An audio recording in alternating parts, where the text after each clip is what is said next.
Γιατί για χαιρετισμό εδώ μας λένε, μου είπε μάλιστα συγκεκριμένα να ακούω για να μαθαίνω. Εντάξει. Λοιπόν, ήρθε εδώ η καθοδήγηση και έπρεπε να πούμε, το σχεδιασμό της εργοδοσίας που κατά βάση είναι εις βάρος των εργαζόμενων. Βέβαια, συμφωνώ την αγωνία του διευθύνοντα εδώ πέρα. Μας είπε ότι ενδιαφέρεται για τα στελέχη του και για τους γενικούς διευθυντές που οι καημένοι μπαίνουν στο πλαφόν και δεν παίρνουν τις αμοιβές που πρέπει. Λοιπόν, γιατί πρέπει να φύγουν από το πλαφόν, να μπορούν να υπηρετούν την εργοδοσία ακόμα από καλύτερες θέσεις, να μπορούν να παίρνουν 2.500 μπόνους και οι εργαζόμενοι που παρήγαγαν αυτό το μπόνους να παίρνουν 200 ευρώ, να μπορούν να εγκατοικοποιούν την εργασία, να βάζουν 14 ώρα και 12 ώρα, να παραβιάζουν το πενθήμερο,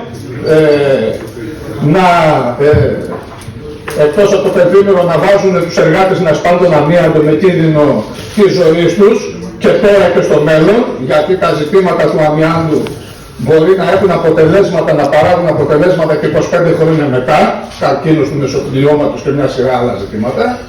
Λοιπόν, και αφού είναι τα πυθύνια όργανα της εργοδοσίας, πρέπει να ανοιχτούν. Εντάξει, το συμφωνούμε. Τέλος πάντων, για εμάς, επειδή χθες είχε και μια κινητοποίηση για τους γενικούς διευθυντές ειδικά, αν θα πάρουμε από έξω ή από μέσα, να ενημερώσω εδώ το σώμα ότι οι γενικοί διευθυντές έτσι κι αλλιώς δεν υπάρχουν στον κανονισμό προσωπικού, να το ξέρετε αυτό όσοι δεν το γνωρίζετε. Λοιπόν, οι γενικοί διευθυντές δεν υπάρχουν ακριβώς για την οργάνωση της εργοδοσίας. Οπότε τώρα, το ποιος θα με βιάσει, αν αυτός που ο βιαστής θα είναι εξωτερικός ή εσωτερικός, εμάς λίγο μας αφορά, συνάδελφοι. Εμάς μας αφορά μια σειρά άλλα ζητήματα όμως, που βάζουν πλάτη, και όχι απλά βάζουν πλάτη, αλλά υλοποιούν αυτά τα όργανα της εργοδοσίας λοιπόν. Και ας ξεκινήσουμε να πούμε μια σειρά παραδείγματα. Εντατικοποίηση της εργασίας. Τώρα που μιλάμε λοιπόν, αυτή τη στιγμή που μιλάμε, αναφέρθηκαν και προηγούμενα και έπεσα, μπήκε μέχρι και στο διοικητικό απολογισμό αυτή τη στιγμή που μιλάμε και όλο το προηγούμενο διάστημα οι εργαζόμενοι βαράνε 12 ώρα, 14 ώρα, κατά παραβίαση ακόμα και της εργατικής νομοθεσίας, μεγάλη αντίφαση αυτό, αλλά τι να κάνουμε. Εξαήμερο καθιερώθηκε, καταργήθηκε το πενθήμερο στην ΕΙΔΑ, καθιερώθηκε από την πρώτη στιγμή, εξοικονόμησε έτσι περίπου 20% προσωπικό η ΕΙΔΑ, χωρίς να προσλάβει προσωπικό. Λοιπόν, χωρίς ρεπό, πληρωμένο, και μάλιστα μέσα στο εξαήμερο, ακόμα και με τον αντεργατικό, αυτό το έκτομα του Γεωργιάδη, βάζουν υπερορίες. Που απαγορεύεται ακόμα και με αυτό το έκτομα του Γεωργιάδη να βάζουν υπερορίες. Λοιπόν, συγχωνεύσεις υπηρεσιών και τμήματων έχουν γίνει και ετοιμάζουν κι άλλες, ούτως ώστε να λένε έχουμε ένα τμήμα τέλος πάντων τεχνικό και θα πηγαίνει σε όλη την Αττική, αντί να έχει τα ανάλογα τμήματα που υπήρχαν πριν στους τομείς. Λοιπόν, παραβιάζουν την 11ωρη ανάπαυση. Εδώ ανακάλυψαν, ας πούμε, η Γενική Διεύθυνση Ίδρυψης είναι και η πιο... το έχει απογειώσει, ας πούμε. Το έχει τερματίσει. Παραβιάζει τα πάντα, ακόμα και την αντεργατική νομοθεσία την έχει παραβιάσει με 100 φορές.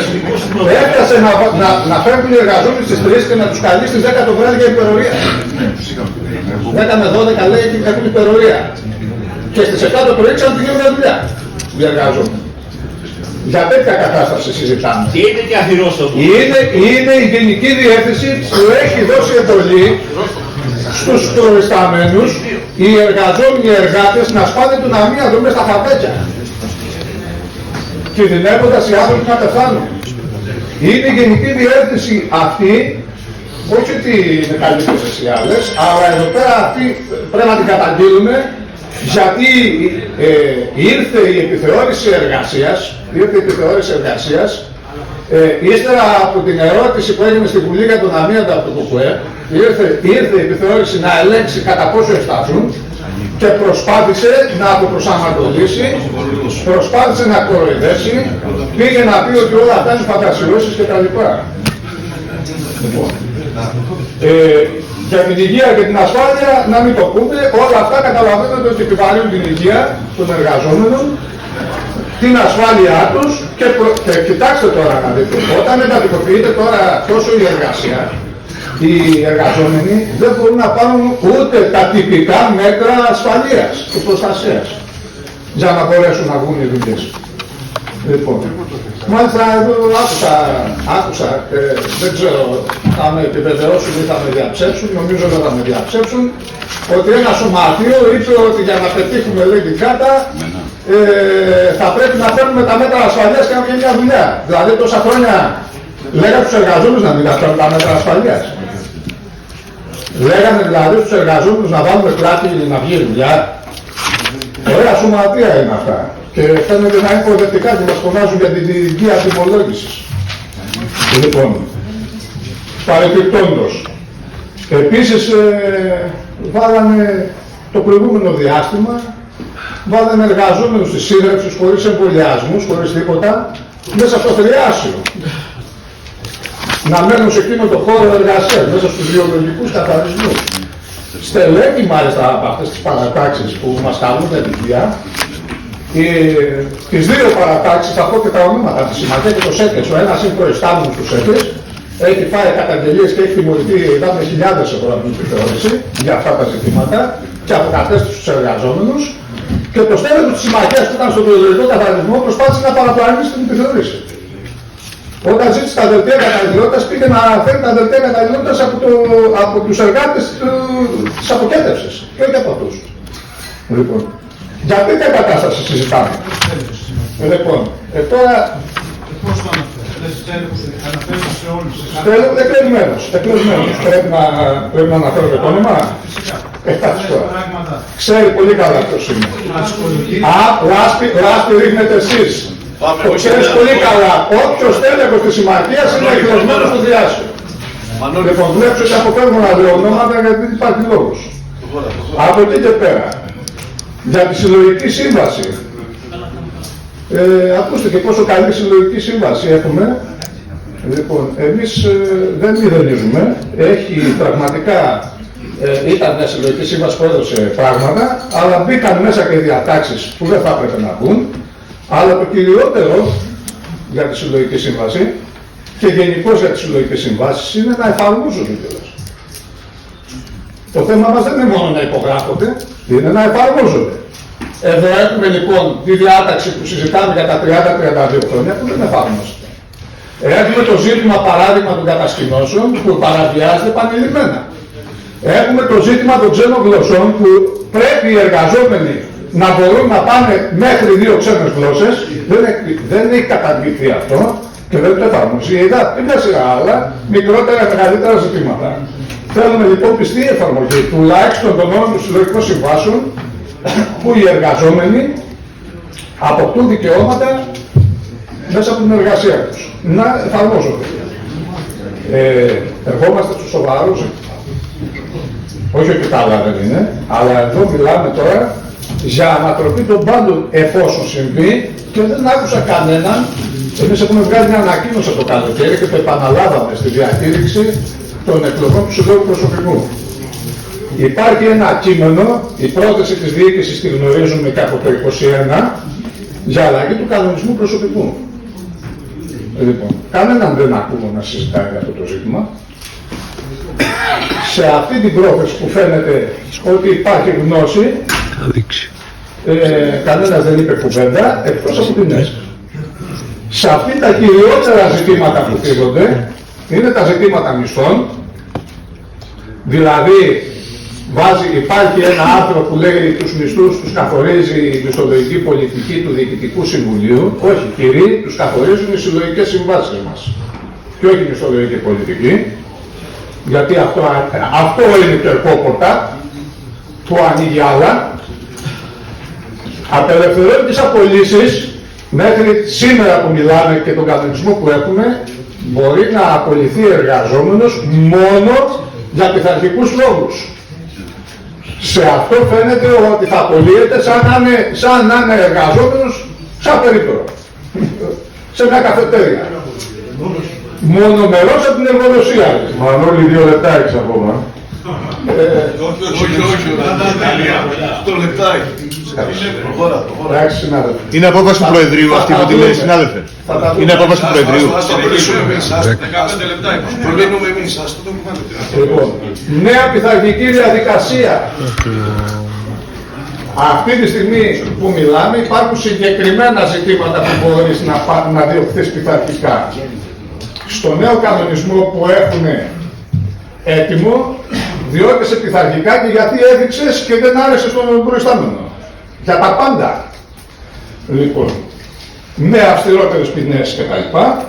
Και βέβαια, ίσως και όλα αυτά να είναι λίγα μπροστά στο ζήτημα της κινητικότητας. Εδώ βάζουν έναν όρο καινούριο που δεν υπάρχει σε προηγούμενους κανονισμούς, που ονομάζεται κινητικότητα και βέβαια συνδέεται με το νέο νόμο για το νερό. Λοιπόν, με το σχέδιο νόμου που υπάρχει για το νερό, τουλάχιστον μέχρι στιγμής, με τις θυγατρικές που θέλει να φτιάξει η ΕΙΔΑΠ και η ΕΙΑΠ για το νερό, με τις συμπράξεις που θέλει να κάνει με άλλες εταιρείες, λέει λοιπόν ότι οι εργαζόμενοι της ΕΙΔΑΠ είναι εργαζόμενοι οπουδήποτε στην Ελλάδα έχει η ΕΙΔΑΠ σχέσεις. Είτε στην ίδια την ΕΙΔΑΠ, γιατί σχεδιάζει με τη νέα εταιρεία να πάρει όμορους νομούς, να πάρει νησιά, νησιωτικές περιοχές, να συντράξει με άλλες εταιρείες και μια σειρά άλλα ζητήματα. Είναι λοιπόν, σου λέει, υπάλληλος οπουδήποτε δραστηριοποιείται η ΕΙΔΑΠ, οπουδήποτε δραστηριοποιούνται οι θυγατρικές της ΕΙΔΑΠ και οπουδήποτε έχει σχέση η ΕΙΔΑΠ με άλλες εταιρείες. Δηλαδή, ας πούμε, άμα έχει με την Τέρνα και η Τέρνα πάει στο Βουκουρέστι, μπορεί να πάρει σε 6 μήνες μετάταξη στο Βουκουρέστι. Έτσι για να ξέρετε. Λοιπόν. Ναι. Και βέβαια όταν σου λέει ότι ο υπάλληλος της ΕΙΔΑΠ έχει έδρα οπουδήποτε δραστηριοποιείται η ΕΙΔΑΠ, προφανώς εννοεί ότι δεν παίρνει εκτός έδρας. Καταλαβαίνετε λοιπόν τι έχουμε μπροστά μας να αντιμετωπίσουμε.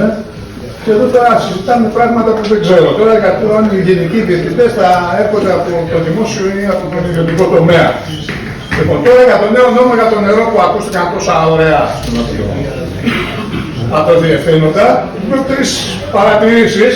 Τα υπόλοιπα νομίζω θα τα πούμε στη συνέχεια. Θα έχουμε χρόνο να τα πούμε και στο λογοαπολογιστικό θα είναι πιο φρέσκα. Η ΡΑΕΗ λοιπόν, όπως ΡΑΕ, έτσι. Είναι αυτή δηλαδή, γιατί η ΡΑΕ που μετονομάστηκε και έγινε ΡΑΕ. Είναι αυτή λοιπόν που εκτόξευσε τα τιμολόγια. Με το χρηματιστήριο ενέργειας κτλ. Ετοιμαστείτε. 2,5 ευρώ λέει το μήνα, λέει, όσο είναι, έτσι λέει σε μια συνέντευξη ο Σακίνης. 2,5 ευρώ λέει το μήνα, λέει, θα είναι η αύξηση όσο στοιχίζει, λέει, ο καφές στο Βενέτη. Δηλαδή 7,5 ευρώ το τρίμηνο, δηλαδή σε ένα τιμολόγιο 30 ευρώ, 25%. Λοιπόν, και προσπαθούν να μας το φέρουν πιο όμορφα, γιατί υπάρχει εδώ πέρα το ζήτημα της ανταποδοτικότητας, της ανάκτησης κόστους όπως λένε, και εδώ έρχεται η διαφωνία μας με αυτούς που υποστηρίζουν την προσφυγή για την οικία τιμολόγησης. Δεν διαφωνήσαμε εμείς με την προσφυγή, είπαμε ότι θα την ψηφίσουμε μάλιστα, και αυτό είναι το υποδιοκτικό, δεν το λένε αυτοί που μας κατηγορούν. Λοιπόν, αλλά διαφωνήσαμε στο ότι λένε ότι δεν εφαρμόζεται σωστά, λέει, η οδηγία 2000 της Ευρωπαϊκής Ένωσης. Σοβαρά, συνάδελφοι.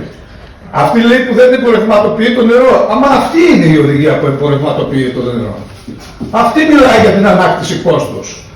Αυτή μιλάει για το ρηπαίνο πληρώνει και μια σειρά άλλες διατάξεις. Αυτό εφαρμόζουν. Και μάλιστα μέσα στην ανάκτηση κόστους βάζουν και τους μισθούς μας. Δηλαδή τι μας λένε? Μας λένε ότι άμα δεν ανακτήσουμε το κόστος μπορούμε να έχουμε πρόσβαση στους μισθούς, να τους μειώσουμε κτλ. Ενώ αν αυξήσουμε τα τιμολόγια, τότε θα εξασφαλίσουμε ότι θα συνεχίσετε, θα παραμείνετε με καλούς μισθούς και μια σειρά δικαιώματα. Έτσι είναι. Εμείς δηλαδή θα συμφωνήσουμε με αυτό? Προφανώς όχι. Απλά είπαμε ότι ως εργαλείο για να μην αυξηθούν τα τιμολόγια συμφωνούμε στην προσφυγή. Διαφωνούμε όμως στη λογική αυτή που μπαίνει. Λοιπόν, από εκεί και πέρα, Μέσα μιλάει για συγχωνεύσεις. Στην πραγματικότητα δηλαδή μιλάει για συγκέντρωση και συγκεντρωτική κεφαλαίου.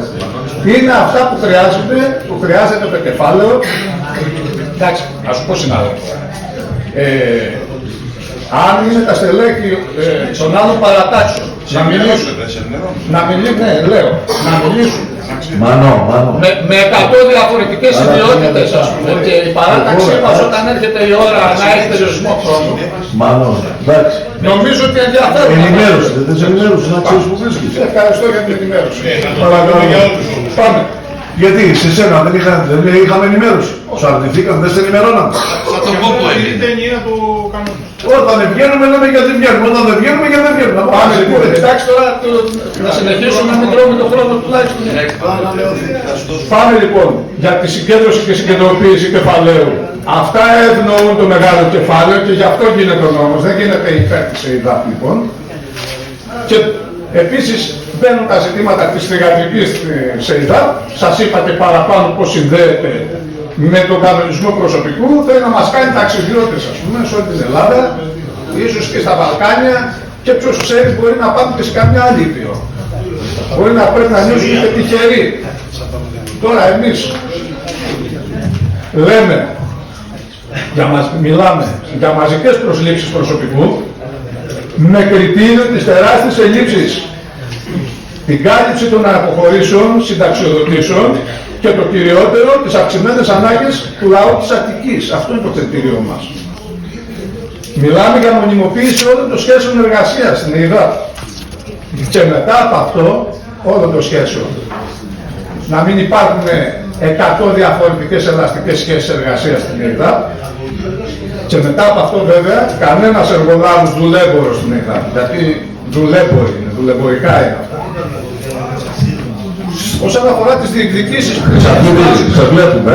βάζουμε για το επόμενο διάστημα, εκτός από το προηγούμενο φυσικά που θεωρούμε ως κύρια διεκδίκηση, είναι η επιστροφή δώρων και επιδομάτων, αδείας κτλ. Η πραγματική επιστροφή των οριμάσεων, και για τα 12 χρόνια που κατά τον Γεωργιάδη φαίνεται πέσαμε σε κόμμα. Λοιπόν, εμείς θεωρούμε ότι πρέπει να μας δοθούν και αυτά τα 12, είναι δουλεμένος κόπος δικός μας, και να του πούμε ότι νομίζει πως πέσαμε σε κόμμα. Δεν πέσαμε πραγματικά, κατά την άποψη του Γεωργιάδη, το ότι νομίζουμε πως είμαστε φτωχοί, και αυτός νομίζει πως πέσαμε σε κόμμα, γιατί δουλεύαμε αυτά τα χρόνια. Κατάργηση όλων των περικοπών των μνημονίων που παρέμειναν στην ΕΙΔΑΠ, πολλές από αυτές με την συμπληρωματική συλλογική σύμβαση του 2019, 7ωρο, 5ωρο, 35ωρο λέμε εμείς, και μεταβατικά ώσπου να εφαρμοστεί άμεσα εξίσωση των τεχνικών με το ωράριο των διοικητικο-οικονομικών υπαλλήλων. Νομίζω είναι μια πράξη δικαιοσύνης καταρχάς. Άμεση προώθηση στα 30-32 χρόνια. Τώρα, σε δύο κουβέντες για δύο σοβαρά ζητήματα και κλείνω. Τις προηγούμενες μέρες κατατέθηκε το νομοσχέδιο για τις συλλογικές συμβάσεις και τον κατώτατο μισθό. Ένα νομοσχέδιο το οποίο βάζει τα φώτλακα στην κυριολεξία, ειδικά στη διαπραγμάτευση για τον κατώτατο μισθό, τη συλλογική σύμβαση και στις κλαδικές συμβάσεις, με έναν αλγόριθμο που θα ρίχνει κι άλλο τον κατώτατο μισθό. Και σκεφτείτε, συνάδελφοι, ότι αν στο μέλλον ο κατώτατος μισθός πέφτει με βάση τον αλγόριθμο, μπορεί να φτάσει και τα 650 ευρώ, ας πούμε, κατά πόσο θα μπορούμε εμείς να διεκδικούμε αυξήσεις, όταν όλο το περιβάλλον γύρω μας θα είναι με μειώσεις. Λοιπόν, απογειώνει την ευελιξία και ενταφιάζει στην κυριολεξία τα δώρα. Σε αντιπαράθεση με αυτό, 600 επιπλέον συνδικάτα καταθέσαν πρόταση νόμου. Από την ΕΙΔΑΠ το μοναδικό συνδικάτο που το έκανε αυτό είναι ο Σύλλογος Προσωπικού. Καταθέσαν πρόταση νόμου λοιπόν, 600 συνδικάτα, που ζητάνε όλα αυτά που ακούσατε προηγουμένως. Λένε για αυξήσεις στους μισθούς, για αυτόματη τιμαριθμική αναπροσαρμογή, για επαναφορά των συλλογικών συμβάσεων, για επαναφορά του ΟΜΕΔ, για επαναφορά της μετενέργειας, για κατάργηση των αντεργατικών διατάξεων κατά της συνδικαλιστικής δράσης, τη δίωξη της συνδικαλιστικής δράσης, μιλάει για επαναφορά δώρων και επιδομάτων και μια σειρά άλλα ζητήματα των νοημάσεων κτλ. Να μην σας τα πω όλα. Είναι ντροπή, δεν μπορώ να μην το πω εδώ, που το τριτοβάθμιο ηγεσέ δεν πήρε θέση, δεν προκήρυξε απεργία, δεν κινητοποίησε τους εργαζόμενους για αυτό το τόσο σημαντικό νομοσχέδιο που την αφορά άμεσα. Και κλείνοντας, αυτή τη στιγμή, ναι, είπα κλείνοντας δύο θέματα, το είπα το ένα. Στην τρίτη τελειώνει. Λοιπόν, για τον προϋπολογισμό. Αυτή τη στιγμή που μιλάμε, διεξάγεται συζήτηση για τον προϋπολογισμό. Ένας προϋπολογισμός φορολιστίας και πολεμικής προετοιμασίας στην πυροδεξία. Ένας προϋπολογισμός φτώχειας για το λαό, με επιπλέον 3 δισεκατομμύρια ευρώ φόρους, επιπλέον, με 70 δισεκατομμύρια που ήδη είχαμε και από πέρυσι και επαναλαμβάνονται από τη φορολιστία, που το 95% αυτού την πληρώνουν τα λαϊκά στρώματα, με μείωση κονδυλίων, περαιτέρω μείωση κονδυλίων, όταν ξέρουμε ότι πέφτουν σοβάδες και κλείνουν σχολεία, όταν ξέρουμε ότι κλείνουν νοσοκομεία και κλινικές δημόσιες, όταν δεν υπάρχουν χειρουργία, με μείωση των κονδυλίων για υγεία, παιδεία, πρόνοια και κοινωνική πολιτική. Λεφτό βέβαια, επειδή μας το λένε και αυτή η έκφραση πια έχει γίνει της μόδας, φαίνεται ότι υπάρχουν για το κεφάλαιο και για το ΝΑΤΟ. Οι νατοικές δαπάνες αγγίζουν φέτος το 3% του ΑΕΠ. Έχει να κάνει με την πολεμική προετοιμασία που λέγανε. Επιδοτούνται με πάνω από 370 εκατομμύρια τα κάψιμα για εφοπλιστές, βιομήχανους και κλινικάρκες. Παραμένουν οι προκλητικές φοροαπαλλαγές για το μεγάλο κεφάλαιο, όπως ο αναβαλόμενος φόρος για τους τραπεζίτες, αναβάλλεται αυτός, όταν θα πάψει αναβολή θα πληρώσουν, ή ο εθελοντικός φόρος για τους εφοπλιστές. Λοιπόν, λέμε λοιπόν ότι είμαστε απέναντι σε αυτό το προϋπολογισμό φορολιστίας και πολεμικής προετοιμασίας και ζητάμε εδώ να πάρει απόφαση συμμετοχής και κινητοποιήσεις στο συνέδριο. Επίσης και εμείς έχουμε ένα ψήφισμα με τις διεκδικήσεις που βάλαμε, θα το καταθέσω στο Προεδρείο. Ευχαριστώ.